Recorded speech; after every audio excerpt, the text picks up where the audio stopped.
Alright, action RPG enjoyers, let's talk about Titan Quest II. What does it have in it, and is it worth buying for you? Let's go ahead and get a bunch of stuff right out of the way right now. So, for starters, it is not a full launched game. This is basically buying into early access so you can kind of test out the game and see if you maybe want to invest hundreds of hours in the future with the game. Now, it took me about 6 hours to complete the entirety of the campaign with 2 classes. Now, when I say 2 classes, it's because you get to pick 2 classes. So if you really want to kind of experience like the full length of the thing, you could technically play 2 different characters, each taking 2 of the classes. Because right now there's 4 classes and you're allowed to select 2 as you progress in the game. So let me show you guys the classes because this is kind of important. So how it works is you get to just select one in the earlier stages of the game, and then you get to select another, and you basically get to play 2 classes. It's kind of cool. So you have Earth, which is obviously going to be like Earth and Fire, and it's basically kind of think of it like a spellcaster, but it's not necessarily locked to it because you can convert your spells to attacks, and it can apply your weapon damage, which is a really cool thing. In addition to that, you can also select the Rogue, which has like some poisons, and then it also has like crit built in. Storm is all about like cold as well as lightning damage, and then you have Warfare, which is more similar to any sort of like melee build, so you can do like Whirlwind and stuff like that. So a lot of this game, honestly, in the earlier stages is just kind of tinkering around with stuff, which they do encourage, and it's actually quite unique how they do some of the builds in the game. But I also want to show you guys another character here. I'll kind of mix up the gameplay. But as far as itemization goes, it's basically the stuff that you expect to see in an action RPG. So this is just like a rare item that I was using towards the end of the game. You can see that there's like a bow here, and just has like weapon damage. You have like your +2 your stats. So one thing to note though with the itemization, just to give them some feedback, as right now we're in early access, so I'm hoping that they check out all of the videos that are giving them feedback, as they did hook me up with a copy of the game, but this is not like a sponsored video. It wasn't paid. They just gave me the game early so I could review it for you guys. But one thing that I want to give them as a suggestion is that the item power matters a lot more. So like, even though this is a rare item, I have like a white item equipped, and that's because the base damage is just higher as you progress. So you constantly will be flipping your items in the earlier stages of the game, but who knows, when the end game comes out, more than likely you're going to want to have all of your gear like kind of kitted out. So you can see this is a rare. The blue items maybe have like a little bit less mods, and the white items have no mods. And as you climb up, you can get these purple items that have like way more mods. Now these are quite rare in the game. I only got one of them, which was acquired via a quest. Basically, you can see there's like resistances, critical hit chance, you have glancing hits, which is basically you take damage reduction equal to the glancing hit chance that you have. And then there's attack speed, you have increased physical, elemental damage, like all stuff again that you expect to see in the game. And they also have like a certain damage type. It could be like fire, cold, strike, pierce. And you can convert your damage types if you want to maybe make a build, and then you can get like scaled increased cold damage, or you can get physical damage. So there is ways to kind of convert your build to fit your playstyle, which I actually think is quite cool. In addition to that, one thing that is kind of going back to more traditional action RPGs is you have attribute points. So you can put it into agility, might, knowledge, and there's also vigor. So one of them will give you basically your like HP, but it also ties into like fitness, resolve, and cunning, which are going to be stat requirements for very specific pieces of gear. So this is similar to other action RPGs where like might is basically strength, knowledge is int, and then agility is kind of like dex.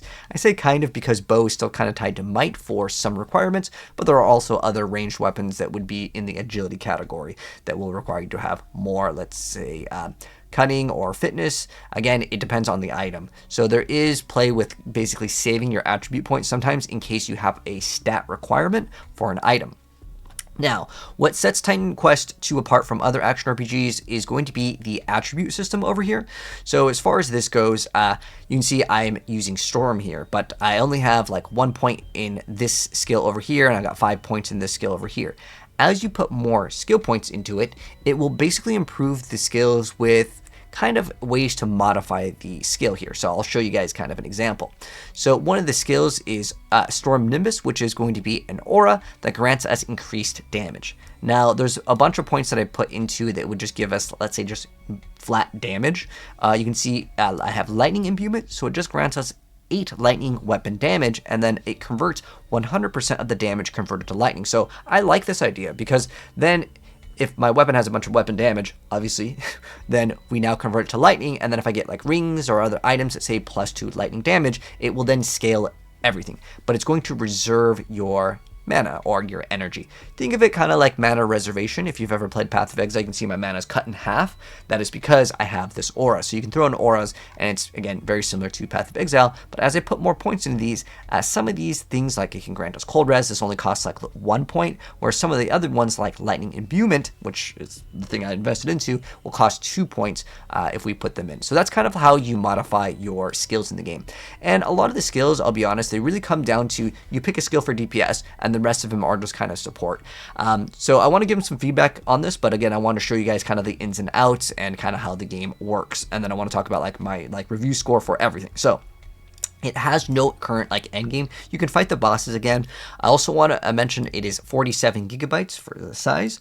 The game, just as a heads up, feels incredibly slow in the earlier stages of the game, which is normal with a lot of action RPGs. It's not something crazy, because keep in mind, we only really get to about level 20. Once you're level 20, the game's pretty much over.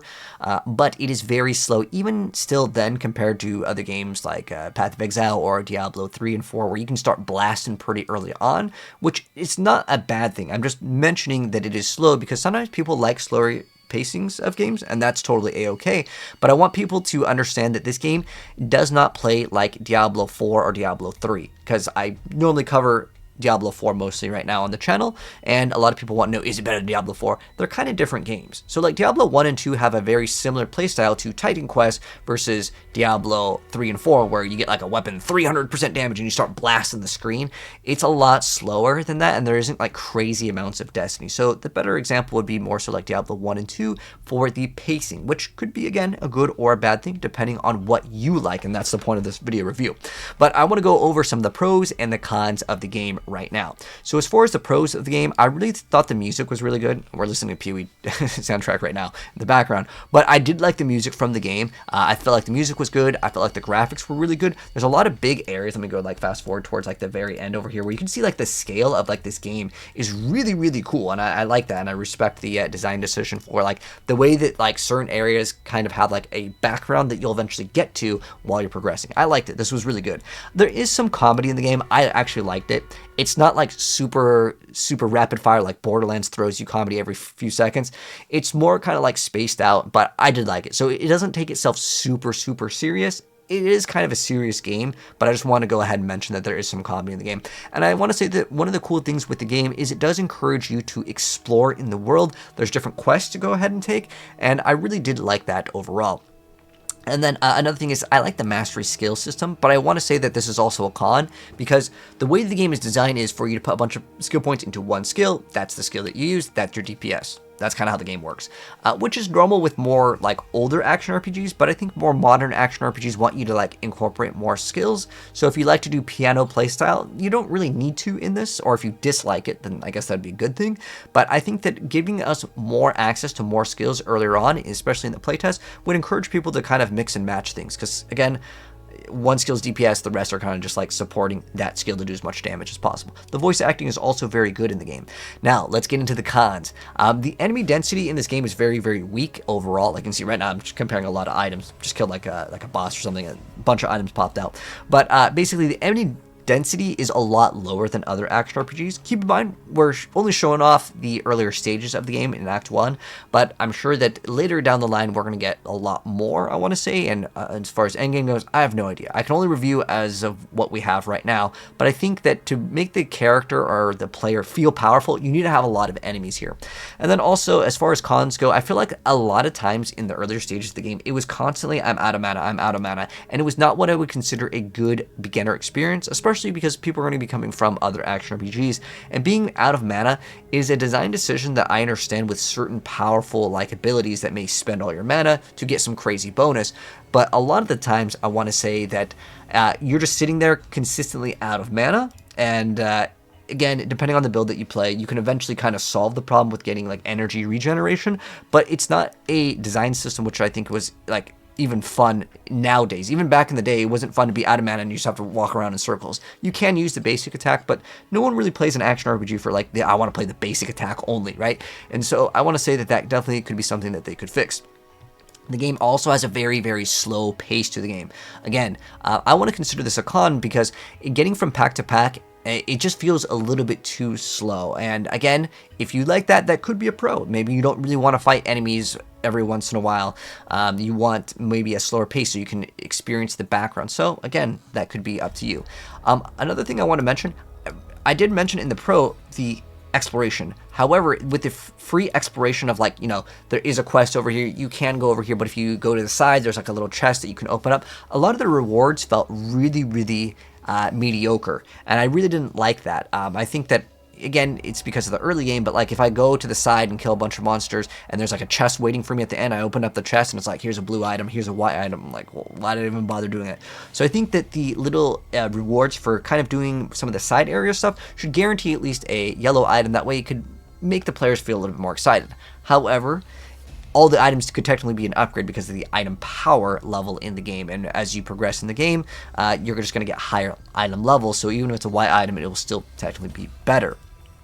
But as far as it goes, in the mastery skills department, there's another thing that I wanted to mention with this, because as you put more skill points, a lot of this does more energy reservation, and it actually costs more mana to use your skill. So that's where I would say there is a little bit of a con here when you try to like upgrade your skills. So as you get more skill points, you will also be out of mana a little bit more. Again, you can kind of solve this, but a lot of people have been asking me, you know, what would I say in terms of the game? What was like the low or high score that I would give it? So in terms of like my first earlier impressions, here's kind of how I feel about the game.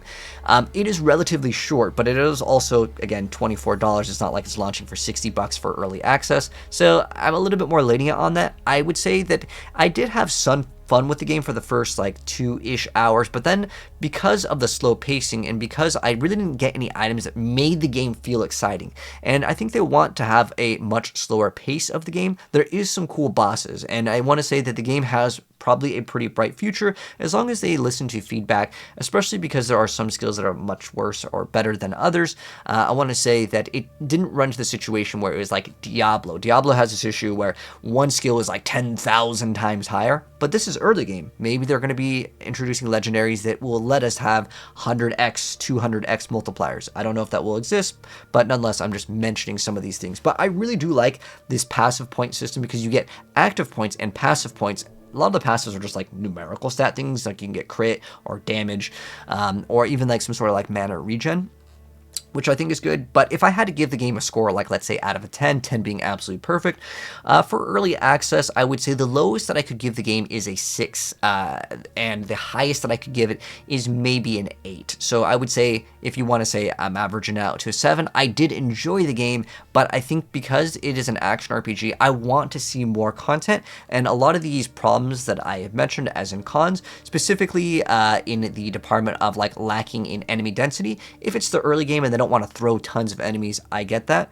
And in terms of like the slow pace, it might be just the early game is kind of introducing you to the game, and it doesn't want to overwhelm the player with like too many monsters. And it is quite challenging, just as a heads up. Like if you're looking at this game from like a person that never played action RPGs before and they just hop into this game, I would say they will find it quite challenging. And it comes down to requiring you to basically utilize your little barrier skill very frequently. It's kind of another way to activate a potion. Barrier works a little bit differently. You have to manually activate it versus it just being on your character. But the game is quite challenging, which I enjoyed for a little bit, but the slow pace of shooting enemy, walking back, shooting an enemy, walking back, it's this kiting playstyle that you're going to have for the most part of the game. I didn't really feel like I was just one-shotting everything super fast, but again, with an action RPG, a lot of the best parts of any action RPG are always at the end game, the maps. And so I'm more interested to see where this game goes, but it is still definitely a game that if you do play, it doesn't seem like a game where they're not going to improve upon it, and it has room to definitely add a lot more content. Because even with the tree here, to go ahead and bring this up again really quick, we don't have access to the last nodes, which is basically another skill, or maybe they're going to add even more, but you can see that there's this thing called Divinity, which basically is like ranking up that specific class, which would be like, let's say, Storm or Rogue, where you put basically more points into it. You cannot unlock like the final like points in the Divinity or the final passive, so there is still more content to the game, but if the last one is basically one more skill for every class. I would like to see a lot more, but some of the legendaries or unique items could completely change up builds. But I'm going to be having this game on my radar, but if you've played the game, let me know your guys' thoughts. What would you guys give it out of a 10 in the current state? So for me, as far as the game currently stands, I would say a 6 or 7 is probably where I personally would put it, but because I think that some people have the mindset of this game has potential in the future, if someone gave it like an 8, I would say, okay, that's okay as well, because the game definitely has potential, but it's just that it feels a little bit of a slower playstyle compared to what I personally prefer, which is just a game preference. But that's going to go ahead and wrap it up. So let me know what you guys thought of the game if you have played it, and if you're new here and you want to be updated, and if we get a big update, I'll definitely be covering the game as I like action RPGs. But anyways, take care gamers, and I'll see you in the next video. Have a good one.